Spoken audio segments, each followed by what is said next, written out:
All right. So, Ricardo, if you don't mind, you could talk Sure. about Vengeance. Yeah. The only thing I know is that it is directed by BJ Novak, Right. Yeah. who I know well. I mean, he's been in a lot of films, right? He was in The Glorious Bastards, Well, Saving yeah. Mr. Banks, but I know him from The Office, right? I The know him Office. Right. as Ryan Yeah. Howard, right? I know Yeah. him, like he's that douchey character that I don't know. He's still one of my favorite characters from The Office, right? Yeah. And even back then, he always have like this really dark sense of humor, which is what I always love about him. Though, you know what I mean? Yeah. And again, he says that this is what he brought to this movie here. This kind of dark sense of humor, right? But what I got for the poster is that, yeah, which is a dope poster, by the way, right? Sort of PTA inspired. It reminds me a lot like Inherent Vice. It has that Right. sort of noirish kind of vibe to the poster. Yeah. If you check it out, The Drew Suzanne kind of look here. yeah, exactly, right. And again, there's Yeah. sort of a neo western vibe from it too. So Yeah. maybe it's kind of like Hello High Water or like a Breaking Bad or Better Call Right. Saul. That's what I get from it, right? But again, I just have no clue what it's about, right? Right. So yeah, Ricardo, take it away. What is Vengeance about, man? Yeah. So yeah. So this film gains a little hope or hype for it. There's a couple decent people in it that pulled me into it. Yeah. BJ Novak himself, I think he directed, he wrote it, played everything. It's a Blum movie. Like, alright, cool. Give it a shot. And I was supposed to see it a couple weeks ago, but skipped it. I couldn't find time, and then but nobody was talking about it, so I thought it was shit. Like, alright, let me see what's going on with it. Let me give it a chance. And it was surprisingly decent. Again, because of Summerlee, I wouldn't have probably given this a chance so soon. But yeah, couple other people. Another couple reasons why I wanted to see it. Issa Rae, Miguel Issa Rae in it. Oh, wood. Okay. No, Yeah. no, I have another reason to watch that. Yeah. Yeah. Boyd Holbrook, right? A little, yeah, decent enough character Oh, actor he for me. is too. Okay. Yeah, Okay. yeah. All right. I like him a lot in a lot of stuff. Yeah. Um, I heard Ashton Kutcher's in this as well, right. right? Ashton Kutcher's in this. We'll talk about him later. Right. Sure. But Right. yeah, what is it about?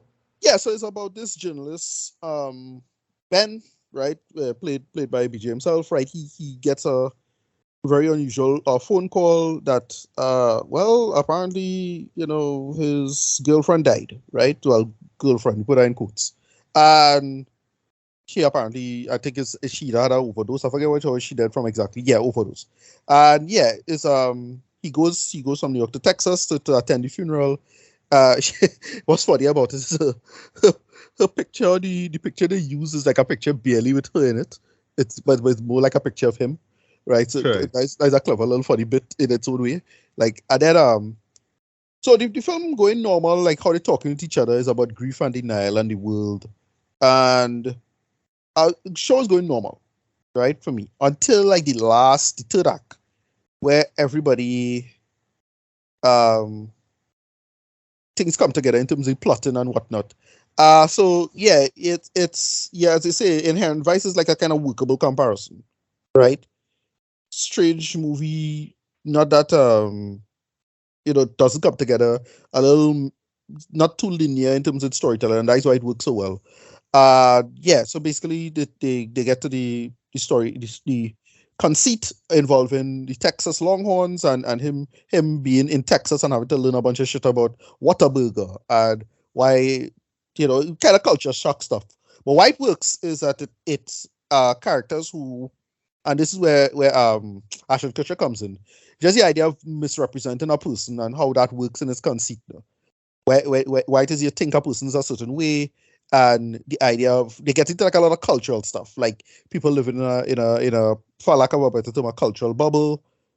Why it is you stereotype people for what it is, and it gets into all of this, a lot of interesting social commentary, right?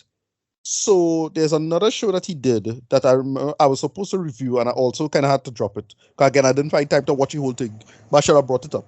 Which is he did another show on HBO, um, which was also pretty good.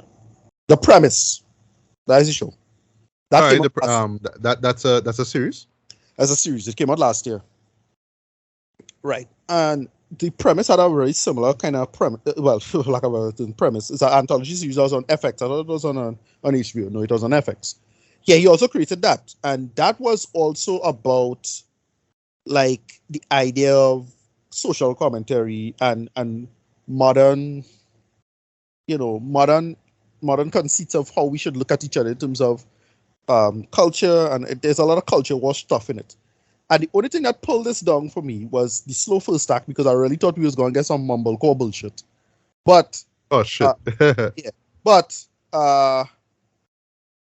one surprise with it is that how introspective it was. But the only thing that pulled it down is that it had too much tell don't show, right? It's characters just talking to the camera, soapbox stuff, right? Which I don't hate, which I don't necessarily hate, but he had to know how to do it. And I felt Ashton Kutcher, that was Ashton Kutcher's purpose. He come in and he just talked to the camera too much, had to tell us what was going on. I felt they could do that a little better, or at least put it in. And how you remind me, now, how they do it at first, but then later on, it kind of gets stale. In the first conversation he had with him, it was kind of like, I remember in Hell or High Water, the deputy was telling him about how, people get shaft and how the system screw over people who steal land. Yeah, I remember. And that's kind of the soapbox moment of the show. Mm-hmm. But that still worked because it's a natural conversation. This, not so much. Like, I felt it could have done a little better with the conceit in that sense. But it still worked. And in terms of the murder mystery, it ended up not being the core thing, like, ultimately, right? Issa Rae was fine. She was okay in this. Holbrook was okay too, as it. Ashton Kutcher, for lack of a better term, he kind of steal the show. Don't outright steal it, but, he was pretty decent. Not some masterpiece thing. But I don't think this is the Ashton Kutcher renaissance or anything like that. But it was still like, okay, he was pretty good and funny in this. And I think it is I enjoyed it for what it was. Like, it's surprisingly introspective. It was surprising, like, for a modern story. And because I never watched that other show in its entirety, I was like, oh yeah, this kind of remind me of that a little bit in terms of this a modern social commentary take about how you should look at the world, especially in a post-Trump America, right? The idea that there's the sheer shock of Trump election and how people have to think about politics now. Because, like I admit it, people who are not, and they make a big point about that in this, where if Trump did win, like, we'd have a vastly different conceit of how to think about the world. Because you had a whole bunch of people that would think, nah, everything's smooth and dandy. And that was like a big culture shock to everybody. And it works it works more in the black comedy than the thriller aspect of it. The thriller, I felt it could have used a little more punching up here, but whatever, it's a Blumhouse movie. I don't expect too much in that sense. But it was still solid business. One of the better Blumhouse films, to be honest. Rating. I want to say I was going to give it an 8, but because Ashton Kutcher had to talk to the camera a little too much, it'll drop it down to a little bit of a 7. But yeah, still a 7 closer to an 8. That's how I feel about it. It's just like we could have gotten more, a better punching up with respect to the actual mystery. Like when they actually solved the problem of who murdered and why he was died, and what Ben and Ty, well, the two main characters, had to sort out in terms of like what was going on. And who had to keep a secret where and why. Again, I'm not going to get into that plotting. But in terms of the overall social conceit and the social commentary, and for lack of a better term, the reflexivity, that it's very self-reflective in terms of what they're trying to talk about. I thought it was pretty good. And like, again, I really thought this was going to be like a noble failure in the same way like that movie with John Boyega in it from last year. What is Naked Singularity? Naked Singularity, yes. I was expecting something like that. Like, that also had a potential to do something interesting, but they kind of squandered it by like not being self-aware at all. I'm trying to get it. Sorry, but John Boyega with a katana is why? Was that meant to sell me on the fact that this was more than what the show was supposed to be or whatever? I feel like I feel like that's why it's like it's always in the promotional art for that show now, But then when I hear how bad it was, like, all right, well, I don't gotta watch that. Sorry. Yeah, it had a potential to do something good, and because especially with criminal justice. But yeah, again, all of that they try to be too, instead of they lose focus. Anyway, whatever, we talk about the next movie. But this, as I say, it's surprisingly situated in its conceit. I enjoyed that. BJ Novak, really, is one of those comedians doing serious shit that I like. So because the comedian is the observer, blah blah blah blah blah, and he hones his abilities very well in the writing for this. But in the end of the day, it's a little pulled down because it's a little too obvious. I don't use the word nuance too much. I shouldn't. But yeah, it should have been a bit more nuanced, and I felt I would have enjoyed it a little more. But yeah, that's all about it. Yeah, rating 7 out of 10, closer to 8. But yeah, that's all I think about it. All right, nice. And last but not least, let's talk about Samaritan. But before I begin, well, Ricardo, I know you didn't see it, right? Ricardo, do you mind if I spoil the twists, or you don't want me to spoil the twists? You go right ahead. Because I know this is like a kind of Hancock kind of something. I wasn't really too hyped. Yeah, you could spoil the twist if you want. I had no problem with that. All right, because I really genuinely can't talk about this movie without that twist, boy. Yeah, now you go ahead. So folks, you've been warned. I'm gonna talk about the twist. I will do a spoiler warning when that moment comes, right? So, Samaritan, right? Saw the trailer for this a while back. And actually surprised, like, all right, it's a superhero movie. Okay, we've gotten a lot of those, but it's with Sylvester Stallone. I thought right there that was the sell now. Like, okay, Stallone finally played a superhero, because I mean, we know him as Rocky, right? We know him as Rambo. As Rambo, right? Yeah. And throughout the 80s and 90s, he starred in a fair share of action movies, right? He was up there amongst the action heroes like the Bruce Willises, or the Schwarzeneggers, and to extent Van Dammes and the Seagals, right? But throughout his illustrious career, right? And not being ironic, it is really an illustrious career, right? He's never played a superhero. He's never played a superhero, right? Even Arnold played a superhero. Like, man was freaking Turbo Man, and right, right? That's a joke, right? Yeah. From Jingle All the Way, right? But yeah, he's never played one of those. I thought that was the sell for me, Yeah, the closest we got was his little small role in Guardians of the Galaxy. Volume 2. Yeah. But he wasn't even a superhero. He was a comic book character. But right. But to be fair, here he is a comic book character, right? Because it is based off of these. Maybe Judge Dredd, but that already count. Yeah. Oh yeah. Oh yes, Judge Dredd. Dog. That was. I am the law, right? Yeah, but anyway, right? But yeah, he's right. So this is, I guess, his third, comic book, performance. But yeah, this is actually based off of a series of graphic novels from Mythos Comics. I've never heard about this brand before in my life. Right. So yeah, they exist. But all right. So what it's about, right? I forgot to mention too. This is not a theatrical release. It actually came out through Amazon Studios, right? Okay, right. So we learned that there were these two superhuman brothers, right? Samaritan and Nemesis, right? They were twin brothers, and they live in Granite City, right?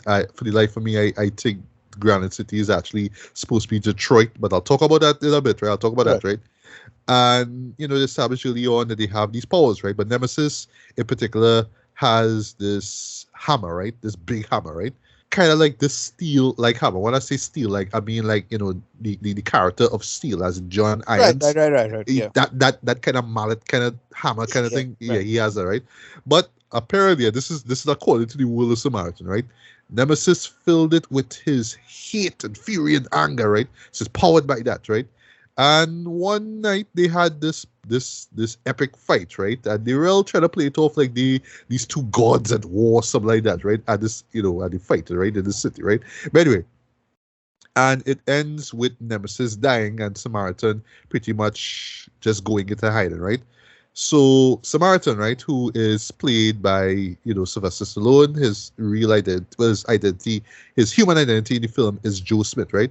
His profession now is he's just his garbage collector, right? He just kind of keeps himself, he just minds his own business, right?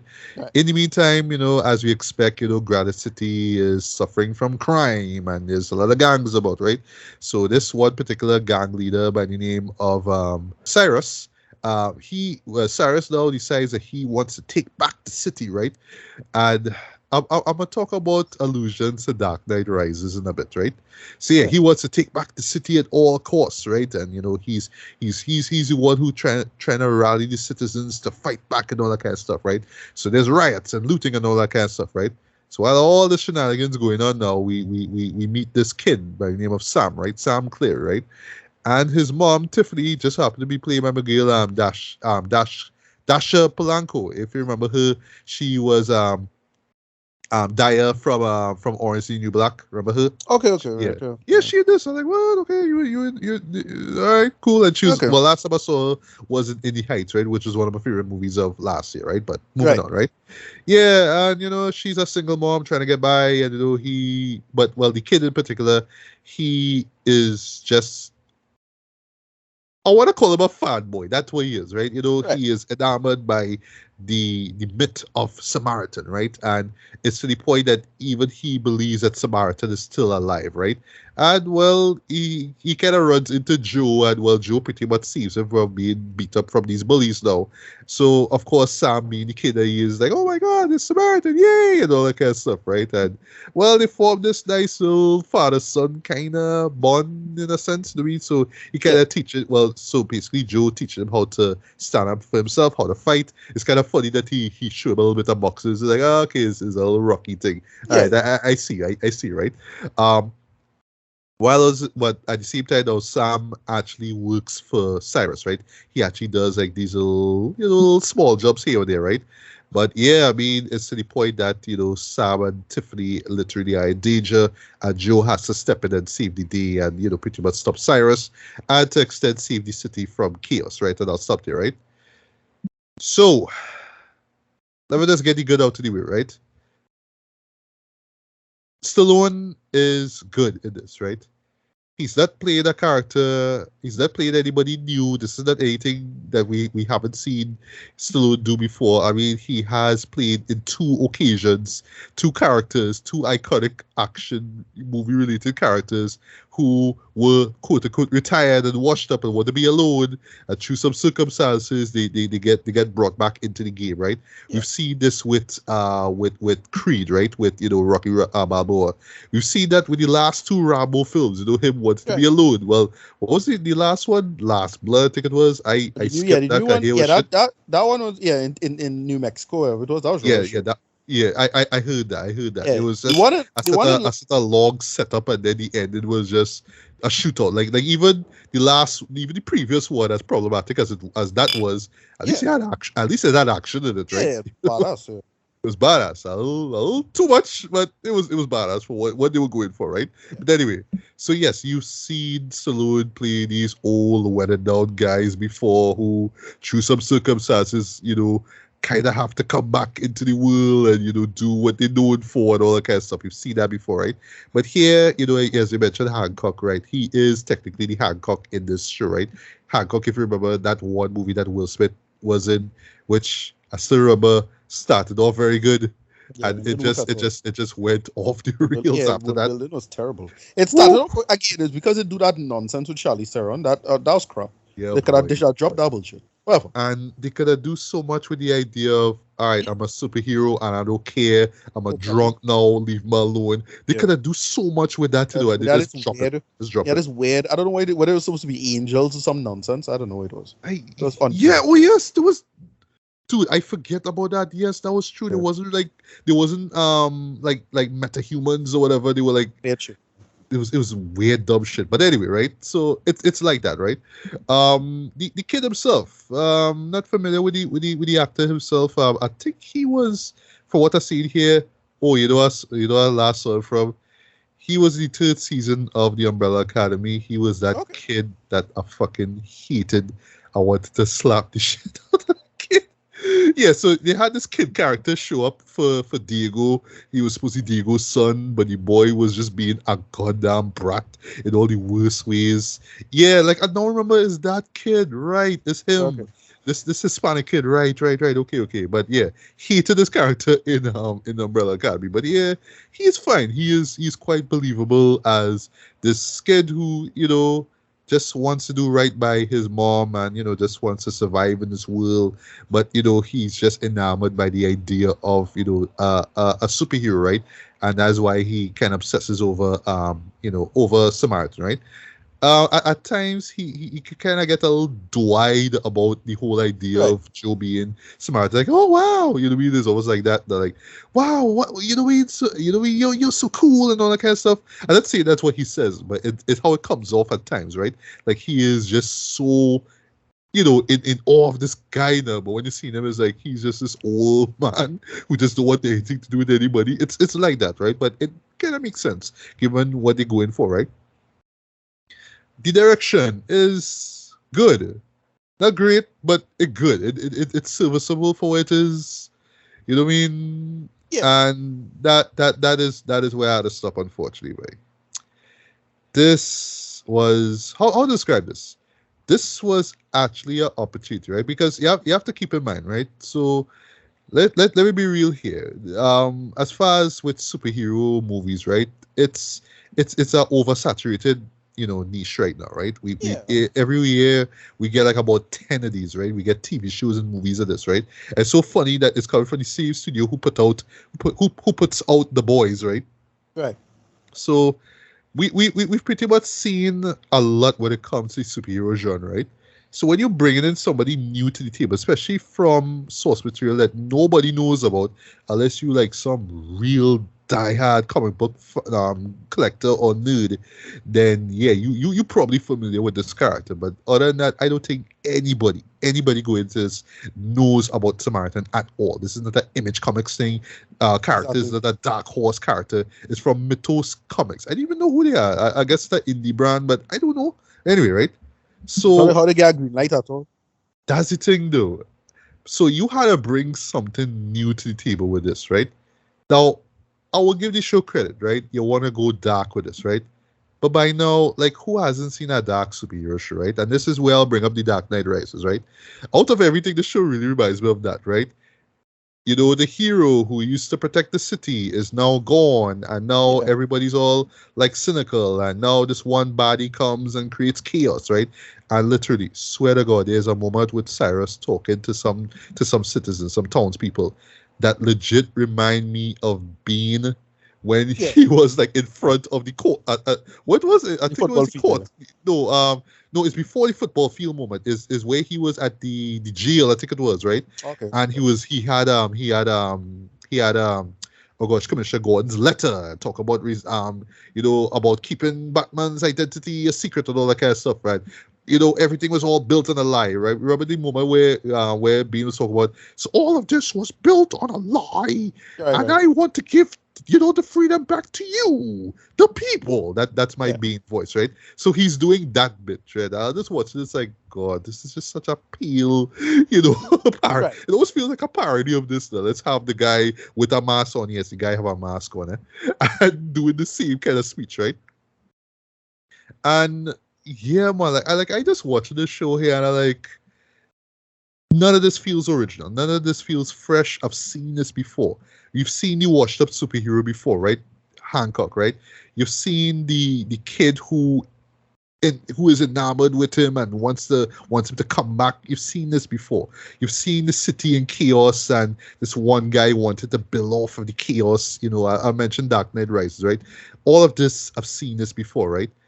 Now, talking about, Adam, talk about wearing influences on your sleeve, right? So, as I mentioned, Detroit, right? There's never really said. I didn't really look at the credits where this film was shot, right? But I do think that it is meant to be Detroit, right? I'm not seeing this like a distant Detroit, right? But just the other day we talked about RoboCop, right? And this show here, Samaritan, had the nerve, right? In the bad guys' lair. They have a RoboCop arcade game. Okay. When I see that, I just shake my head, right? Because they're trying to do a thing. Yeah, they're trying to do a thing. Because yes, it is trying to be like RoboCop. It's like crime is at an all-time high, and it's to the point that people just kind of just up and accepted it, right? Now, all right, okay, cool. You want to frame it from, okay, you have these kids who not really doing anything, so they get roped into this criminal underworld. Fine, but again, I've seen this before, right? And that's just basically how the show plays out, right? But here's where the show really makes its misstep, right? So picture this, right? You Ricardo, not seen this show, right? You hear about this show about this guy who was a superhero, right? Who had powers and whatnot, right? So you expect that at some point in time he will become the superhero and go back to stopping crime and saving the day and all that kind of stuff, right? Right. You would expect that going into the show, right? Probably, yeah. Literally in the third act, that's when he becomes the hero again. Right. Okay. So you had Well, to wait all this time now well, I mean, I don't, for I that to don't. happen. That's a big. I was surprised if the entire arc is him being washed up. All right. I mean, you shouldn't have to wait that long, but yeah, okay. That's the thing, right? You should have to wait that long, right? So yeah, like a story, it's just like I don't say that it's terribly paced, right? But given like, all right, it's about Samaritan, right? Why we had to wait so long for this guy to become that, right? I know Yeah. it's a nitpick, but still, it's like given how you frame the character, like okay, here's his second chance, right? His chance to redemption, if you will. But why we waiting so long for this moment to happen, right? Now, to be fair, the action is decent for what it is. I should mention also it's a PG-13 movie. Right. So as I mentioned, RoboCop, this show really should have been an R. You could tell that Yeah. there was aiming for R, but it's like nah, we have kids in it, so we want to make it a PG-13, and maybe PG-13 films will draw more crowds, but it's kind of weird. It's streaming, right? So nobody cares, right? So yeah, this could have been an R, man, and you would have gotten more of the point across, right? And what I mean is because again, just me being nitpicky here now, the whole socio-economic aspect of this world, right, which is not new, I felt they could explore that a little bit further. Even right down to why someone like Joe would just kind of hang up his cowl, if you will, right, and not be a superhero, right? Yeah, they could explore that a little bit more, but everything else is just surface level. It's just bullet points, but it doesn't really go that deep. It doesn't go that far. It doesn't give you enough now. And this movie is like an hour and like 40 minutes, and I still came out of it not feeling like I got enough, right? Right. Yes, the action is fine. You get this pretty decent fight scene involving, Joe and some goons, and all right, it worked. But other than that, though, it kind of felt like again, I haven't seen Rambo Last Blood, right? But I feel it's similar to that, where we had to wait long for the character to kind of catch himself or to be pushed now. Well, And then in the Rambo. third act, that's when he goes nuts, right? I mean, It's like that again. Yeah, well, the last road movie was this. He didn't even have a mullet yet, so I couldn't really. He never really become Rambo again, so, to be honest. Okay, yeah. Yeah, it was. Yeah, so it's again, it just falls back to what we've seen before from Stallone, and that's unfortunate, man, because we could have gotten something a lot different now, seeing that he's played a superhero, but again, it's the typical Rambo shtick, is the typical Rocky shtick, you had to push me, and then I'll become the character again, right? Yeah. So I have to talk about the twist, right? So this is Right, for the warning, 5, 4, 3, 2, 1. I won't stay too long on this, but I have to talk about this twist, right? So the twist is What's the twist? Joe isn't actually Samaritan. Okay. He is Nemesis. Oh, okay, so Nemesis survived. Bomb, Okay. bomb, bomb. Okay, so Samaritan is dead then. Yeah. So here's the thing, right? So Cyrus, right, actually wants to be the new Nemesis, right? Because he too is like this fanboy, but he comes off like this real. Because, by the way, his character is so poorly fleshed out. He just come off like this obsessed fanboy, like Nemesis fought for the people, while Samaritan was just all about goody two shoes and rich people and the entitled, right?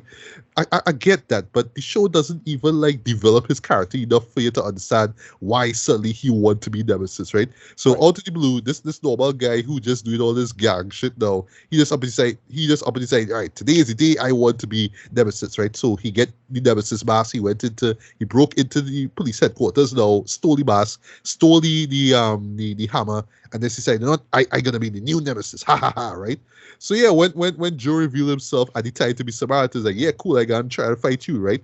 So in the process, while he was fighting, right, with the hammer, he talking about, to me, you were never the bad guy. I am the bad guy, right? So something along that line there.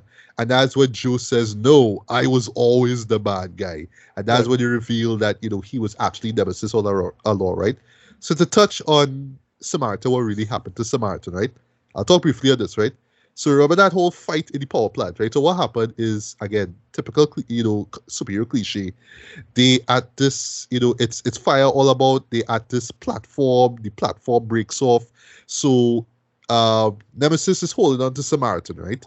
Like holding on to him with his hand, right? Trying to pull him up, right? Remember the brothers. It's like, no, I don't want my brother to die, even though like I legit wanted to kill him, right? And then it's revealed that it was all a trap it was all a trap to kill Samaritan, right? But even that and all they don't even explore, right?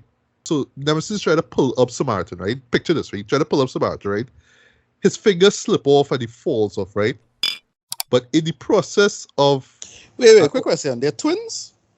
They're twins. They're twins. Oh, okay. All right, no Yeah, problem. they're Right, twins, okay. right? All right. So I picture this, heard right? what I heard about this from my head had some shitty like de-aging technology in this.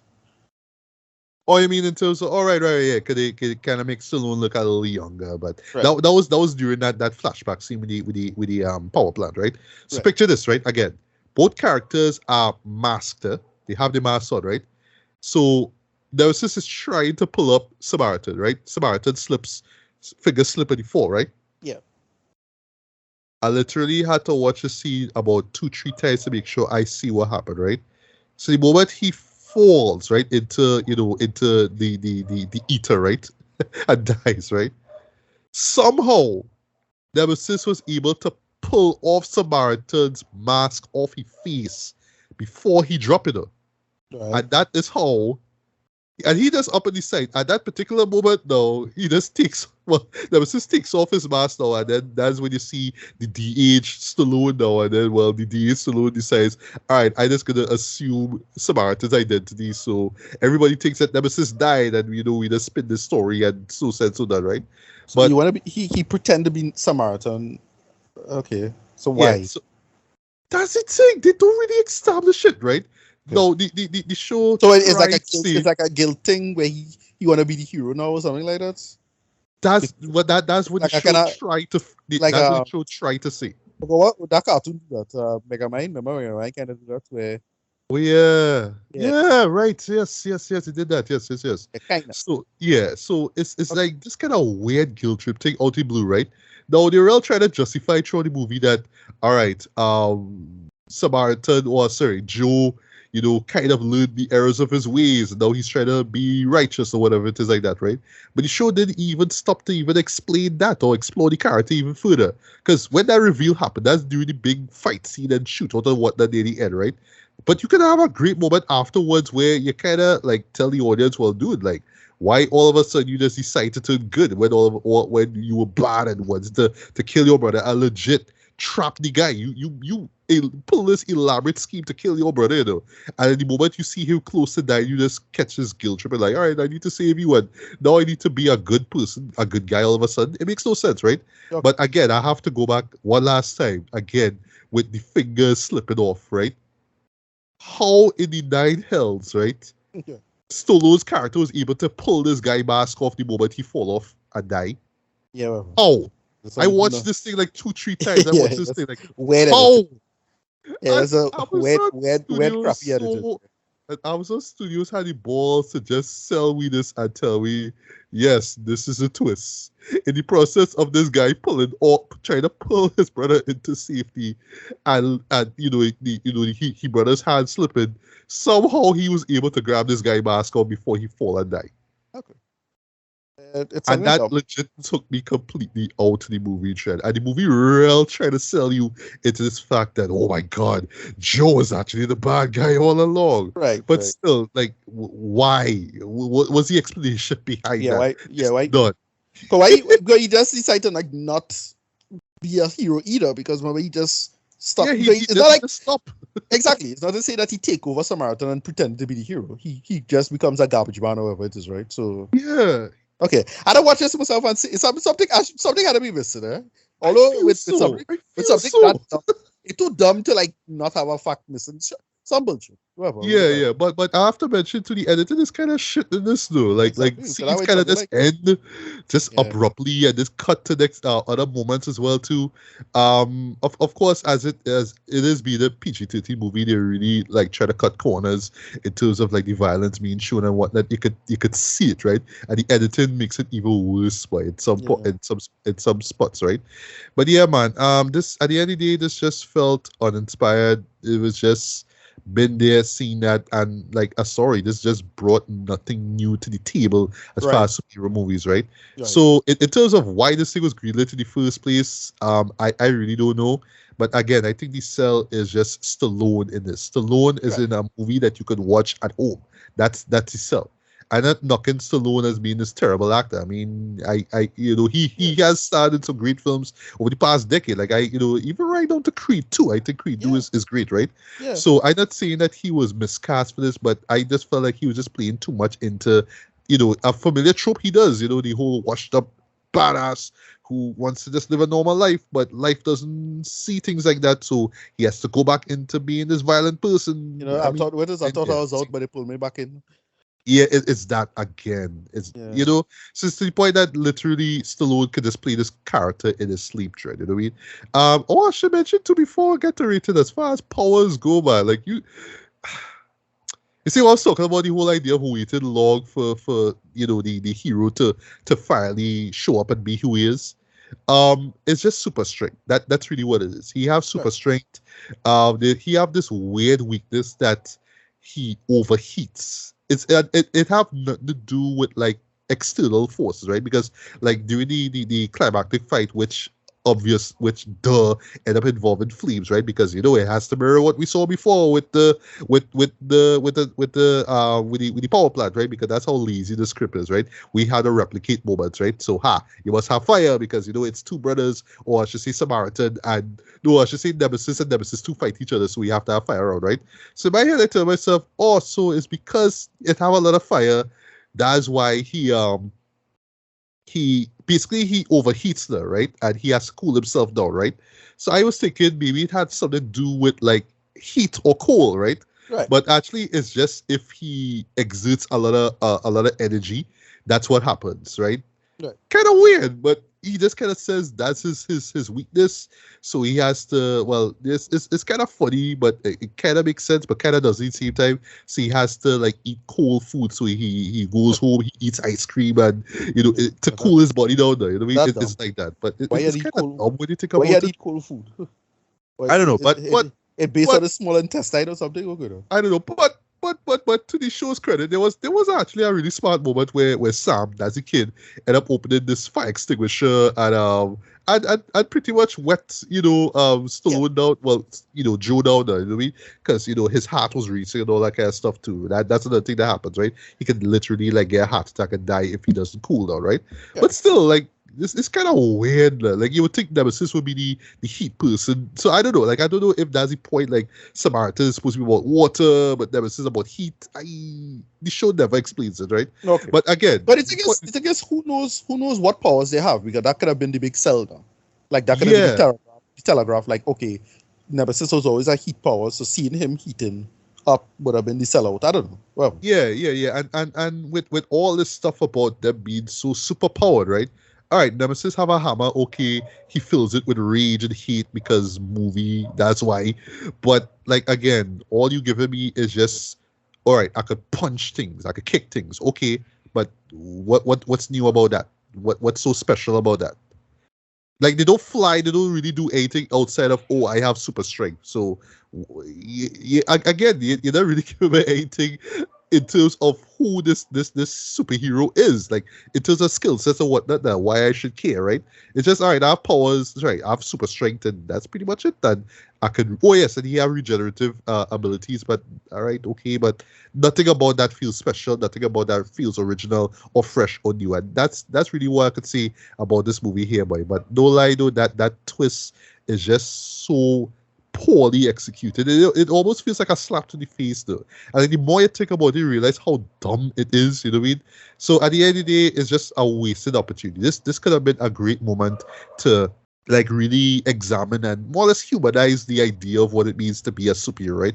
But unfortunately, it just relies so much on cliches and tropes that you've seen hundreds and millions of times before. And it's even worse that you have Stallone, who has played the loner before, he did numerous films already, more or less playing another loner, and you kind of know how the story plays off from there. So nothing new, nothing special, nothing surprising, just nothing. Just kind of forgettable. yeah. I was aiming to give this a 2.5 out of 5 because I do kind of like, to be fair, it is one of those shows like if you have nothing else to do, like say on a Friday or Saturday night, you can kick back and watch it. You don't really have to think about it that much. You watch it and you kind of enjoy it, but you forget about it afterwards. It's kind of like that. But because of just the just the missed opportunities, so in terms of just exploring the superhero genre, and not being some sort of like, like every superhero movie must do that, right? But again, you're dropping a character that nobody know about, right? Bring something new to the table, though. At least do that. And this show does not do that, Jed. Like I feel like it just didn't want to, right? Just relies on all the tropes that you've seen before, even pulling from friggin' RoboCop of all shows, right? And this is what you give us. Thank you, Amazon Studios, right? So rating wise, I'd give this a strong 2 out of 5, man. I want my money back. I want my time back. Yes, I did not spend money to see this, but I still want my money back. Right? That's how this show is, man. It's really unfortunate, man, because yeah, this would have been a great way to introduce people to the character of Samaritan, but unfortunately, I just don't care. I don't see myself seeking out Samaritan comics. Hell, I'm not even gonna Google those Samaritan comics and see how he looks like on the page. You know what I mean? I just don't care, John. I'm sorry, but Ricardo, I do want you to see it for yourself, boy. Especially that twist and just how it executed. It's just. No, you need to see that twist, boy. You need to see how bad that twist is. Yeah, I might make the effort, maybe. Yeah, maybe, but take your sweet time with this, man. But yeah, this was a letdown for me, man. Sorry, Amazon Studios, man. I mean, I know they're doing real good with the boys, man. Boys and what call it? Invincible. Oh yeah, shit, Invincible. Dude, even Invincible brings something new to the table, man. Of course, yeah. God. It was like really well. I mean, take creative liberty, Amazon. I'm talking to Amazon right now. This is the level of my rant here right now, right? Take creative liberty and bring something new, man. Don't just come with this generic ass shit, man. I mean, come on.